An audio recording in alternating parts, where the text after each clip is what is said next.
ሰላም አለይኩም ወራህመቱላሂ ወበረካቱሁ። ውድ ቤተሰቦቼ እንዴት ናችሁ? ሰላም ናችሁ? ከኔ ጋር አልሐምዱሊላህ ረቢል ዓለሚን። እናንተ እንዴት ናችሁ? ሰላም ናችሁ? ሰላም ከኔ ጋር አልሐምዱሊላህ። እና እስኪ ዛሬ ደግሞ በመዳም ኩሽና በነጭ ዱቄት እንጀራ ጋግረው ላሳያችሁ ማለት ነው። ሁለተኛው ዱቄት ማለት ነው። ዝጋ ዱቄት ሁለተኛው ዱቄት ነው። ፎቶውን ከላይ ያስገባላችሁ። ሁለተኛው ዱቄት መራቀ ምትኔን የሚለው ማለት ነው። ይሄ ነው ማለት ነው። እና እዚጋ ትንሽ ጨው አደርጋለሁ። መሽስ እንግዲህ የጤፍ አይደለ ያው ጣዕም ስለማይኖረው ትንሽ ጨው ያስፈልጋል። ትንሽ ጨው አደርግበታለሁ። ከዛ አብሽ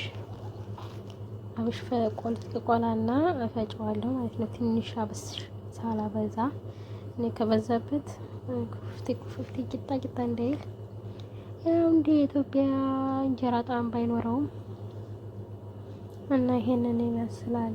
ትንሽ ደግሞ ካሜራ አደርግበታለሁ።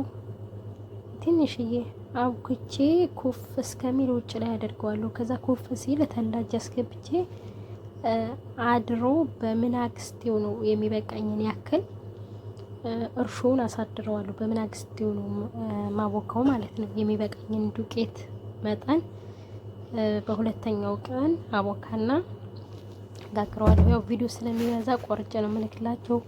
በቀጣይ ደግሞ ቀጣዩን እልክላችኋለሁ ማለት ነው። ቪዲዮ ስለሚራዘም ማለት ነው።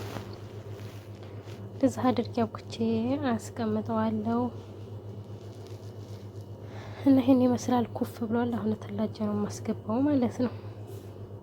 እና ሸር እያደረጋችሁ